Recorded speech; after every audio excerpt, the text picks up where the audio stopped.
దేవుడట నిలబడి వస్తున్న ప్రతి ఒక్కరికి 2 అరటిపళ్ళు వాళ్ళకి ఇస్తున్నాడట.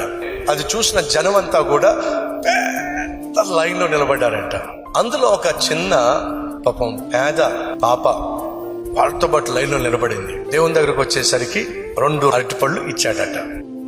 అరటిపళ్ళు తీసుకొని ఎంతో సంతోషంగా చూసుకుంటూ వెళ్తున్నప్పుడు మరి కాలు రాయికి తగిలిందో ఏమో, ముందుకు పడిందో ఏమో, 2 అరటిపళ్ళు వెళ్ళి ఆ మురుగుంట్లో పడిపోయింది. ఎంత బాధ అనిపించిందో. అప్పుడు ఆలోచించింది, మళ్ళీ వెళ్దాం, మళ్ళీ లైన్లో నిలబడదాం అని తిరిగి వస్తే ఆ లైన్ ఇంకా పెద్దగా ఉంది. ఆ అమ్మాయి చివరికి వెళ్ళి నిలబడింది. అందరు వెళ్తున్నారు. చివరికి ఆ పాప వచ్చింది. ఆ పాపను చూసి, అమ్మా 2 అరటిపళ్ళు నీ చేతిలోంచి జారి పడిపోయినని చెప్పి నువ్వు బాధపడ్డావు కదా. అవును ప్రభువా, నీకెలా తెలుసు?